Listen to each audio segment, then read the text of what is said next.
As we've already covered, every sin incurs a debt. Now let's look at the second debt incurred. We've looked at how the first debt is a sin against God. The second debt I'd like to talk about is a sin against self. With every sin that we commit, we not only incur some debt with God, but we do incur a debt with ourselves. We transgress against ourselves. We hurt our relationship with self. Remember about the original sin and its consequence and how it affected the human family. If we go back to the pages of Genesis, we can see how with each sin, or rather with the original sin and every subsequent sin, that the relationship between man and God, man and nature, man and other, and man and self were all adversely affected. The consequence of sin had dire effects on all of these relationships.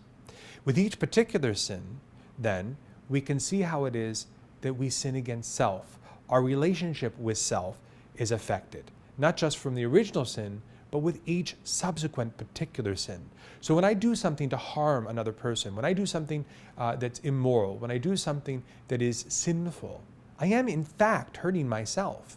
I am making myself less than what I should and ought to be. Now, what then is the pain of forgiveness or debt that oneself has to incur to release oneself in this debt? Well, the first thing we have to kind of cover is the fact that we're talking about ourselves almost like in two persons, right? So there is myself as I am now, who's contrite about the past, and then there's myself as I was when I committed the sin. So let's think about them as two persons for a moment. Because in a sense, I'm already different than I once was. In a sense, I am a different person than the person who did that sinful act. I have evolved, I have changed, I have repented, I'm different.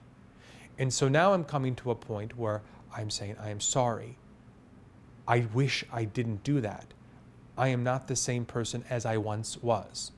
So in the process of conversion, I have arrived to a different self. Now I have to reckon with the one who I was. And so the person that I was is the person who committed the sin, so to speak, against the person that I am now. And the person that I am now has to suffer the pain of contrition, the pain of sorrow, in order to let that one in the past be forgiven. So it sounds a little bit complicated, but it really actually isn't.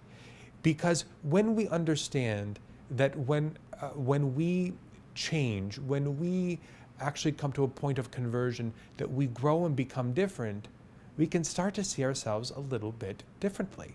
For example, when I look back at the silly things I did to people, maybe cruelly, in the schoolyard back when I was in 7th grade, I can say for certain I am not the same as I was when I was in 7th grade.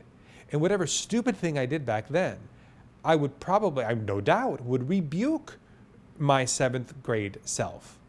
I am, in a sense, two people. I am evolved, I'm changed, I'm converted, if you will. And so dealing with myself and having a relationship with myself does involve, in a sense, when we're dealing with the past, especially a past from which or for which I am now contrite, I am, in a sense, dealing with myself as a separate person. And the debt is experienced in the pain of contrition. We've all felt it. How many times have we come to grips with the fact that we've hurt someone we loved or we hurt God? And how painful and horrible it is in that realization. It's breathtaking. I meet with people all the time who sometimes say, Father, I can't believe that God can forgive me of this, because they feel that pain of contrition. And I have to remind them that it's not God who's holding back his forgiveness, but it truly is themselves. It's they who have to let themselves go. They who have to let themselves free of the debt that they incurred against their now converted self.